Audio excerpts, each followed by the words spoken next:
ما بابیست تو هستم گفتم که میرا گفتم بچه ما کتموش بدنم والا بر سینه بزن 2014 در بریزبین بودم یه واقعه بریم بیان آقا در 2009 یا در 2010 ما که اینج تازه آماده بودم یک روز میتا در سیتی ششته بودم یک نفر پالوی ازمش ششته بودک یک پیر مرد انگلیش کرد مگم گفت خب جواب دادم شیره گفت از کجایی ما گفتم ما از افغانستان بعد گفت فارسی بلدی گفتم من که از ما گپ زدن شروع کرد ما گفتم تو از کجایی گفت ما از تهران موقع قصه موکد گریه موکد و قصهش هم بسیار اینترستینگ بود موقع وقتی ما جوان بودم 20 چند سال عمر از ما بودک تقریبا 50 سال پیش ما یک رنگ بالاخره این جماعتم وقتی این جماعتم دیدم خب مواقع کار فراهم است میتونم کار کنم و کار میکردم بعد از کار ما رفتم هرچی پیسه بود تمامش در یاشی ما رفتم اوناو میکردم آهسته آهسته موقع زندگی از من تیر شده رایی بودک ازدواج کرده بودم داونجی بعد از 2 ماه 3 ماه بعد من فون کردن بیا واپس بیا ما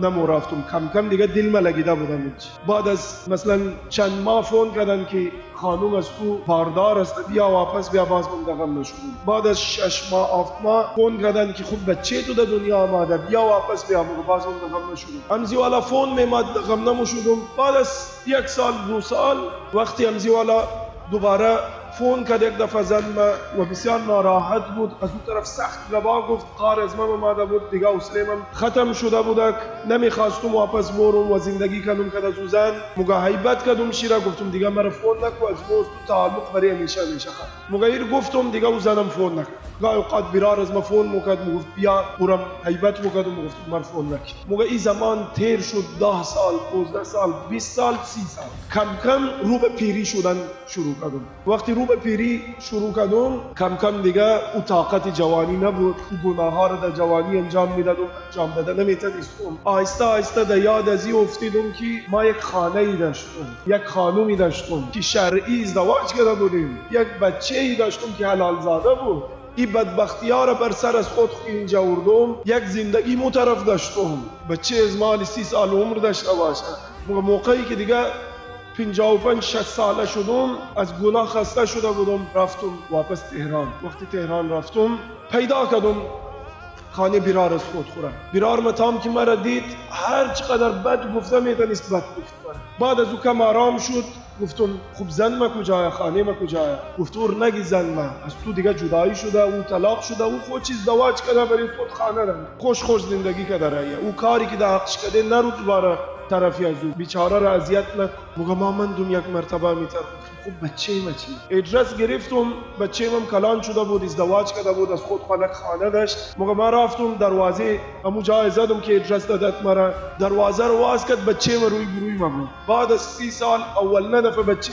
خود میگردیدم دل ما بود بغل کردم بچه خود خوب گریه کردم موقع ایران شد گفت تو کی موقع ما بابیست تو هستم موقع تام که میرا گفتم بچه ما کتموش بدنم والا بر سینه بزن گفت او زمان که ما تو را ضرورت داشتم تو نمادی امروز آماده که تو مرا ضرورت داری برو دروازه را مضبوط در روی ما بند کرد دیگه گپ نزد کرد و مجبور شدم آمدم واپس هیچ کس مرا قبول نکرد بعد موقع میتا گریه میکرد درو موقع مرا اشاره کرد ششته بودیم سونی کسینو مرا اشاره کرد گفت آها تو تازه آماده اینجی از این کسینو نبود بیچاره مونه بدبخت مونه تو مرا اینمی کسینو بدبخت مرا اینمی جای بدبخت و یه آدم مرا گفت یک روز ما در تنهایی ممرم و بدن از مرا کریم مخورم ما خبرو میچینم و هیچ کس نیم مرا بور دفن میکنه بدن ممنه و آهسته آهسته کریم مخورم و از بین مگره بدن موقع گپ ازی بسیار اثر کرد برای من بعد خوب خداحافظی کردیم این دوست از مود کلینینگ کار مونه کمپانی کلینینگ در از خود موقع ما بعد از چند سال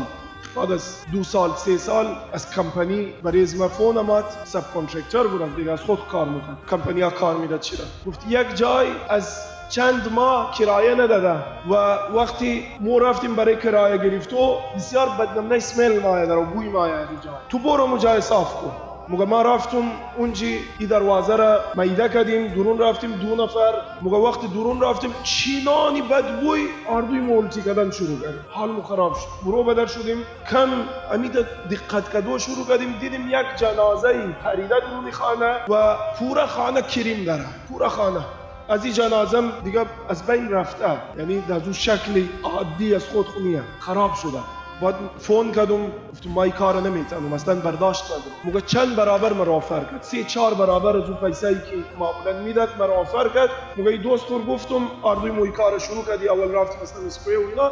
بعد از 2-3 روز آمدیم وقتی صفایی کردیم دیدم سامان داره، دراز چی مثلا سامان داره، پیسه داره. فون کردم او آدم را گفتم یه گو کس نداره بچه‌ی دختری؟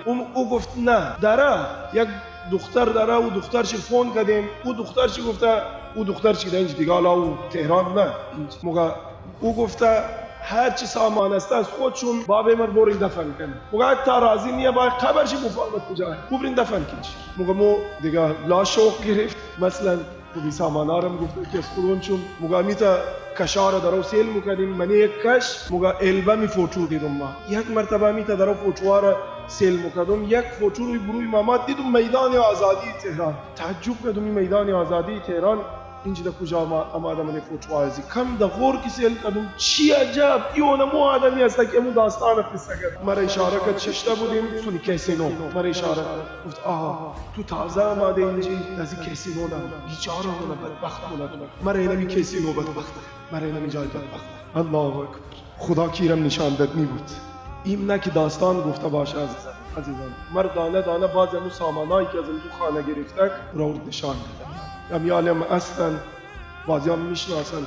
بعد از او یک داستان گفت. این داستان را امو آدم حالا در 2009 مثلا ایره گفته باشه در یاد از او بود. 2014 مرا گفت این حالی که 2026 است خوب در یاد از من است. این داستان یک کسی که خودش زندگی کرده، لایف استایل از اینا را زندگی کرده. لایف استایل از خودون خو که مو اسلامی طریقه بوده، مهر و محبت بوده، کمیتمنت بوده روی بروی زن و شوهر، روی بروی فرزنده. او را اله کده پشت کده طرفی از او. بعد از اینکه حالا پیر شده که گریه در روی داستان را موقع این مثال را میزنه. موقع میدانین معاشره اینجی چی رنگه این مثال را زده. موقع معاشره اینجی از این وقت شما اول ما این اینجی حالا اونایی که آمدن دیگه، اونایی که هیچ پیدا شدن همینج کلام شده، اونا زیاد فرق نمیفهمه چون دیگه معاشره ها را ندیدن، از شروع اینجا عادت کردن. اونایی که از اون جماعه موقع وقت شما از اون جماعین در اینجی اول معاشره اینجی را از این والا میگردین که تشنه هستیم، گرمی هم شدیده. وقتی ما این در یک جای میگردین یک آب زلال صاف خنک در او رایی است، شما هم تشنه این، از دیگه طرف گرمی هم شدیده. اول ما این کمی آوره در سر و صورت خو میزنین مشتین خوشون مایه، آو مخرین شیرین زیاد خوشون مایه. گاڑی و کالا و سامانای تمام یک طرف میلین تا مشتین منی زیاد آوازی کردن شروع مونین. هرچی آوازی مونین اونقدر خوش با مادم مورد. غافل از اینکه این آب روان است، آیسته آیسته شون میبره. غافل این است یا برده رایه. خوش دازی است که آبی زلالی است، صافی است، خونکی است، اما آوازی کرده مورد. یک زمان میرسه که دیگه خسته مشتین آوازی نمیده.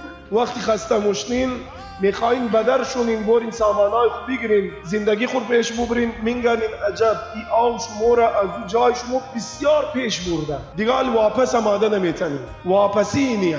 این آوان بعد چنانی تیزی شدن اول آیسته آیسته معلوم مشته آدم آوی روان است نمفهمه. بعد آلی که میخوای واپس بایی و خسته شده آماده که نمیتونی هیچ. این آو تیز شده در تیزی برده رایه تا شما را غرق و غرقم مونه. بعد مقامی آدم مرا گفت اینی مثال از مرد ذهن خودش داشت. ما همزی والا شده غافل من آدم را مایا مینگرن آدم عجب او اپورچونیتیزی که در اینجا مر میلاو مشته در اونجا نبوده. از لیازی ازی که ما مال دنیا پیدا کنم، یک لکشری لایف استایل داشته باشم، خانه کلان داشته باشم، گاڑیای بسیار خوبی داشته باشم. بعد این کارا را آدم انجام میده. از اون طرفی لایف استایل از این والا نیه آسانی باید دیگه برای انسان. بوج مورگیج و لون و اینا انسان را دفن مونه بنیست خود 8 گنچه 10 گنچه 12 گنچه باید کار کنه. آیسته آیسته جوانی ختم مشته جسک کده خود منی خانه ها مشکل ایجاد شده رایه، جنگ شده رایه. چرا وجهش چیه؟ اینمی لایف استایل. مو بعض اوقات خیال مونی خوب لایف استایل داشته باشی، لکژری لایف استایل داشته باشی، خیال مونی آسوده زندگی مونی. 90% او لکژری لایف استایل آتش را در خانه از من روشن مونه. عزیزان، برادران عزیز، خواهرانم، وقتی ما مورم خانه یکو کس میگرنم خانه خوبی داره، شرایطی از خود خود، شرایط شوهر خود، شرایط فرزندای خود توجه کنید. اگر مثلا ما هم دمزی چی باشیم که امزی والا خانه داشته باشم، امزی والا لایف استایل داشته باشم، شاید قرض بگیرم شونه، لیکن این قرض را وقتی پیمنت صدت نیموشنی، مورگیج صدت نیموشنی، اینترست صدت نیموشنی، برای از مجبور است شوهر کار بوره 10 گنچه 12 گنچه سخت کار کنه، زنم امزی والا وقتی واپس ماه کدک دیگه خود دیگه اصلا حوصله نداره بیشتر گپ بگن کدک دیگه. بسیاری از مسائل از زنج بال مشتن خانم خیال مونه شوهر لیفت نمیده مرد، شاید برو کده گو کس دیگه تعلق داره مرد توجه نمیده، نه کده هیچ کس تعلق نداره، این بیچاره قدر خسته و منده و ذله مایه حال و حوصله نداره گپ بگه، بعد میگن از زنجی فسادات شروع مسائل شروع وقت داده نمیتونه یک دیگه خود وقتی سوچ مونه چند ماه تیر شده یک دفعه کت خانواده از خود برو نرفته، کوالیتی لایف نداره، کوالیتی تایم نمیده به چای. چرا؟ به خاطر اونم لکژری لایف استایلی که ما میخواستم زندگی از خود را آتیش زدم. زندگی راحت چیه؟ یکی خانه انسان پرسکون باشه، بهترین خانه را داشته باشه، سکون نداشته باشه، تمام روز جنگ و بد اخلاقی و تمام روز زد و کندو و دو کریم آزالله یک دیگه حوصله ندارن. خب بهترین خانه را بهترین محل را باشه و جهنم داره، هم برای خانم هم برای آقا هم برای شوهر هم برای زن جهنم مشتن. یک خانه معمولی باشه آدم که منیزو احترام داشته باشه، شوهر احترام بیده، زن وقت بیده، محبت بیده، فرزندای خود تربیت کنن، فرزندای صالح تربیت شونه، این خانه بهشته، سکون داره، راحت انسان. بهشت لچر بهشت میگیم؟ چون در بهشت آرامیش است، سکون است. خانه انسان میتونه بهشت شونه. چطور؟ نظریه آرامیش، سکون. و ما بهشت از خود ما آتیش میزنیم. به خاطر چی؟ به خاطر لکژری لایف، به خاطر از اینکه دیگه اینی قدر مثلا در حالا چی شرایطی بوده اونا شاید شرایط از من نباشه، ما هم همون چیز رو میخوایم. وقت از والا کنون ایتر مشتن یکی این معاشره میاد، این معاشره میاد. اونایی که از والا زندگی کده رفتن حالی پیشیمان واپس آمده نمیتونن. اونایی که تابالی و تجربه نکده چشم دراز است که مثل از اونا وریشون آفت اونا مترعیه در اون پیش.